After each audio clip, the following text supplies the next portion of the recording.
Hello, everybody. Welcome to another episode of Yarns with Andy. Today I've got Samuel Christopher Newell. The full name. I love Full that. name. Love it? I like that. You like that? Yeah, it's good. Yo. It's good.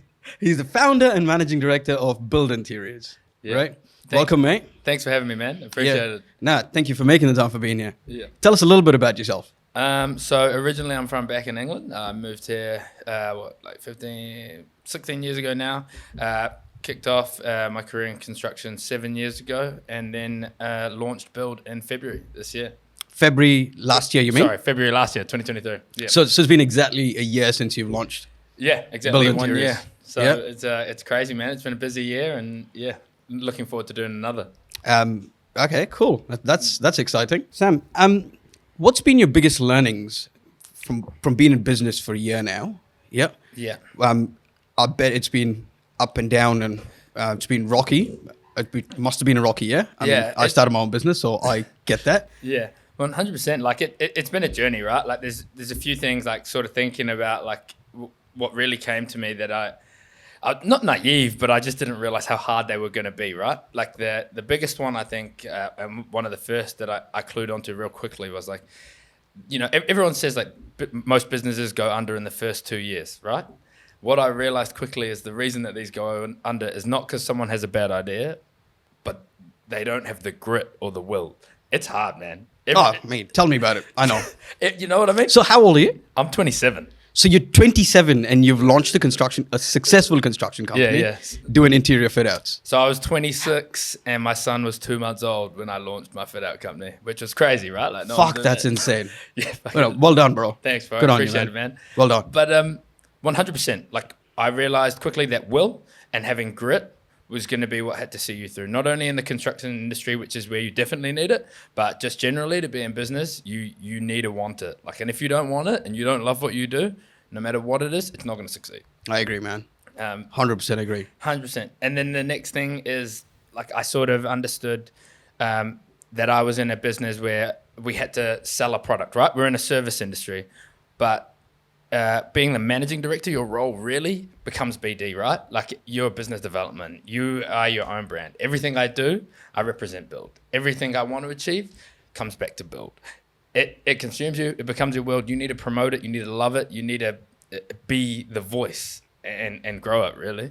So that's interesting. That's fascinating. And you've done that all at 26. And let me get that straight. You quit a full-time job to start a company. Yeah, man. So I'll give you the background, right? Like, so I Bro, you've got some balls, eh? I've got some balls. I'm crazy, but yeah, I've got some balls. So my background getting into construction, man, like 7 years ago, like it was a wild story. I dropped out of uni. That's right. I dropped out of uni. I was studying business, moved back home, and my stepdad was like, "Hey, mate, what shoe size are you?"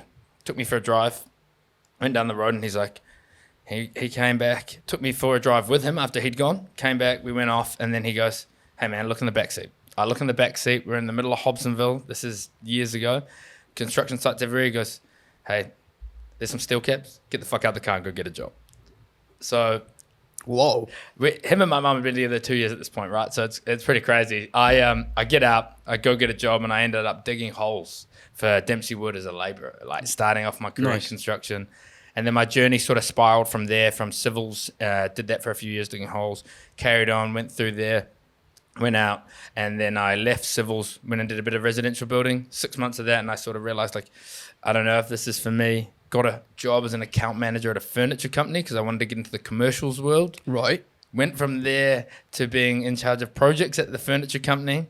Then I got headhunted by our main fit-out company to go over and work for them, who were doing fit-out and construction. Started working on projects like Sky City, Artes Centre. Like, bear in mind, at this time, I'm like 22. And like no idea what I'm up to. 22, figuring it out, realised this is what I love. This is my stuff. Stayed at that company for 2.5 years. Left there, and then I went to another company, Fit Out Solutions, which was just started.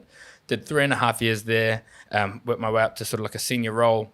Moved from there to Datum and did a year there as a senior PM. And then, I had this feeling if there was no time I was going to do it, if there was any time I was going to do it, it had to be now. I was like, it's going to just get progressively harder as my son gets older. And my partner Jess was like, don't do it. what are you talking about? She's like, what are you Really? doing? Yes, dude. She was like, look, I believe in you, but like, surely we just wait. Like, I'm on maternity leave. Like, you know, like, what are we going to do? I was going to take a year off. And I was like, nah, I'm doing it. She's like, I can't stop you, Ken. I was like, nah, no way. I'm doing this. I'm in. So I have a very similar story to how I started strategic planning as well. Yeah, tell me. What happened was it was middle of COVID. Yeah. I think we were in about the second lockdown, give or take. Oh, yeah, It was November-ish, second lockdown. And the government's turning around and shutting the borders. So I'm sitting down there and I'm wondering, you can't import any of me.